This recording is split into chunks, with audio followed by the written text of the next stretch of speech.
So if you haven't gotten the idea by now, the basic thing is that a lot happens in those days of General Assembly, more than you can possibly take in, and more than we can possibly cram into this service. However, I'm going to try to cram just a little more in. I invite you to join me now. To imagine that we are on a bus, and we're driving through neighborhoods of large and stately homes, homes that are a little past their prime, as many are by the time they become the residence of people of color in our nation.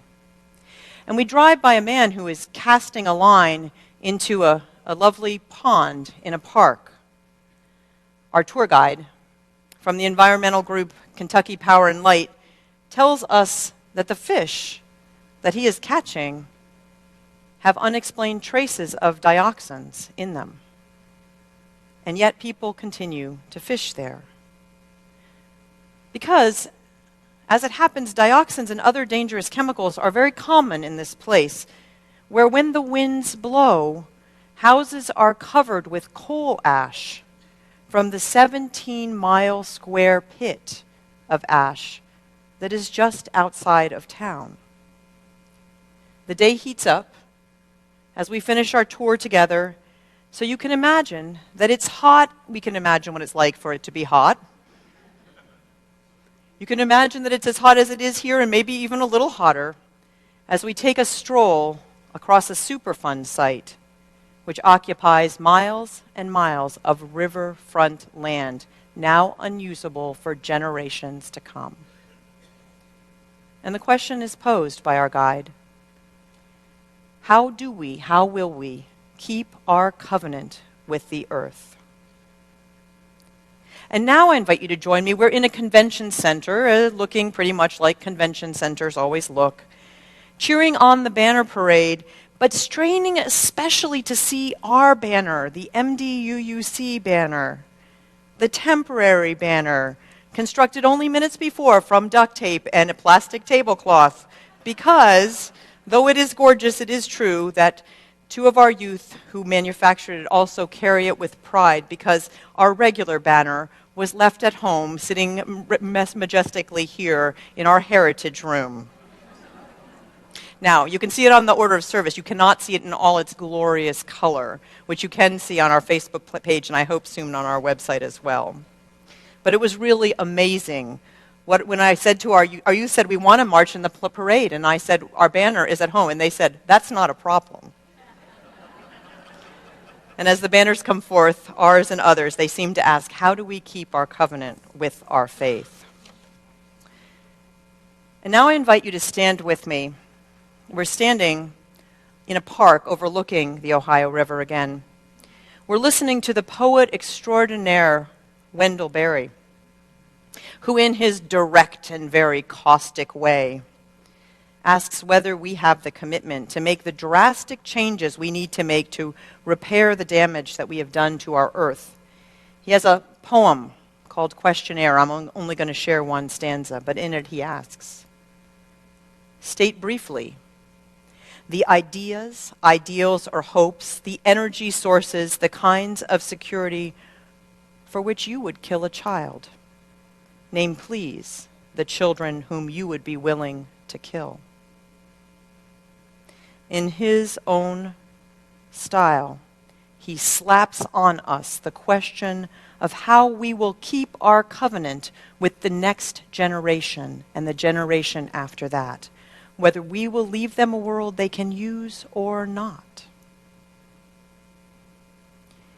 How do you describe a General Assembly? It's a pulsing, teeming festival of all of us at our best and our worst. And I could describe mine the way I just did, or I could describe it a different way. I could say, well, I realized soon after arriving in Louisville that the church band did not, which reduced me to such despair that I joined a group strolling through a Superfund site, and then stood in the heat above the Ohio River, learning that its waters, which my child and I had just been frolicking by the night before, have already been removed, reused, and returned 7 times by the time it reaches Louisville. This would be a little bit more depressing way to describe the journey. Not inaccurate. It depends on the lens. The lens for this year's General Assembly was that of covenant. You know, I was raised outside of formal religion at a time when that was very rare. In fact, I can actually say that I was a nun before there were any nuns. I was unchurched, unsynagogued, unmosqued, even uncovened. So words like covenant sometimes make me feel like I'm the last one chosen for kickball, sort of left out there. And I know these are old school words that for other people have these judgmental edges that sort of remind them of stone tablets and inviolate rules. So I found myself, as I heard this word over and over through the course of this week, wondering about it, turning it over, looking at its underside, looking at its roots. Its family tree is tied to the word commitment and also to a sense of that which is to come, a commitment which is yet to be realized. What is to come was also a theme this year. As speaker after speaker, preacher after preacher, leader after leader reminded us that we need to do things differently, that to fail to change would be to perish, that we need a new kind of Unitarian Universalism for the times we live in now.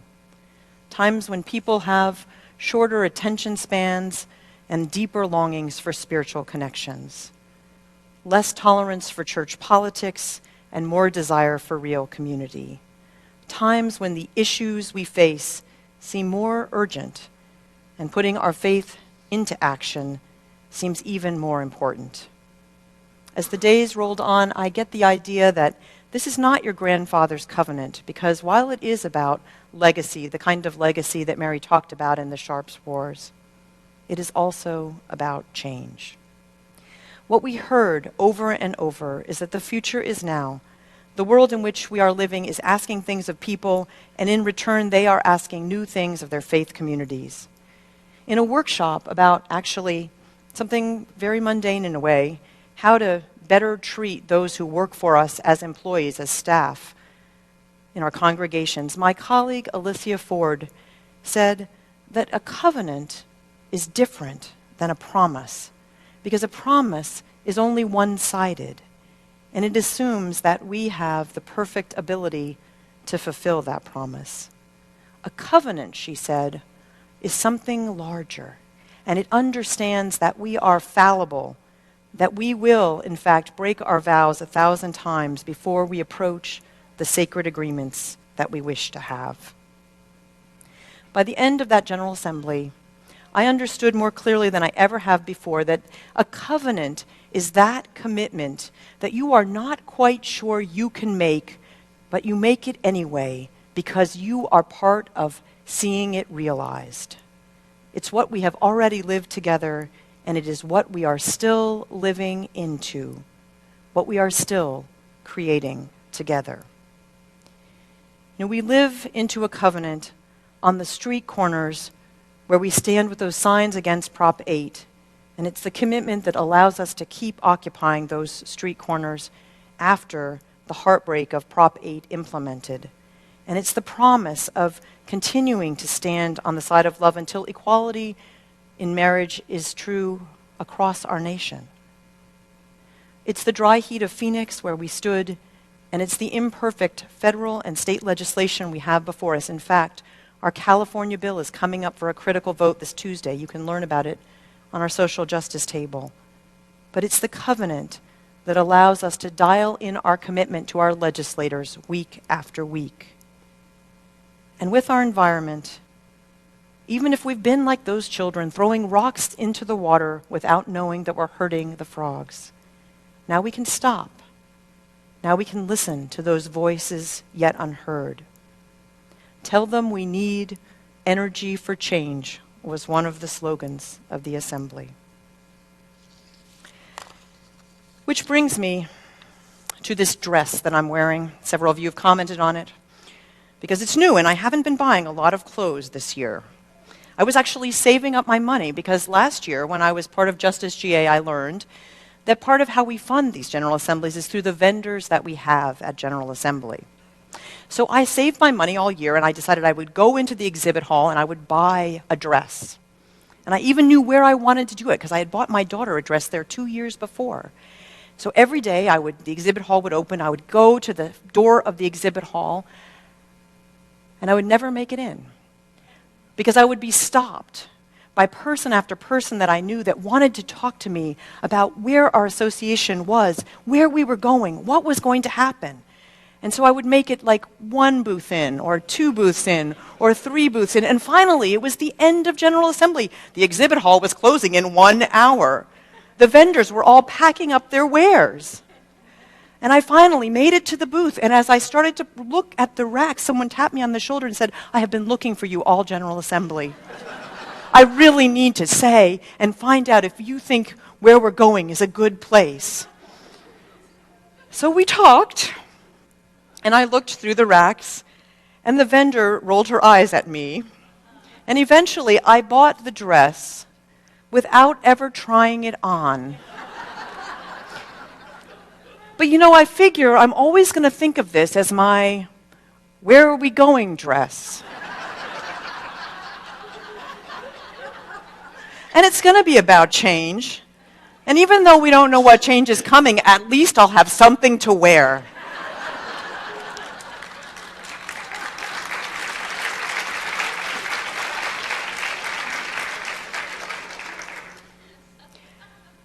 How do you describe a General Assembly or a movement of a faith that is so important to the world that it doesn't even know how important it is? I hope some of you will take some time this summer to try to answer that, at least in part. You can watch a lot of the things we're talking about on the web. You can see a lot of the things that made this special. But what I hope you will mostly do is take into your heart this idea of our largest covenant, because that is what we remind ourselves each year of at General Assembly. How we are held together, and the fact that what we do together in our congregations isn't ultimately about what I want or what you want. It's about our largest mission in the world, to bring the world that we believe can be to life. That is the commitment to come. That is what we covenant to affirm and promote. That is where we come from. It's what we are, and it is where we are going. May we be the ones to make it so.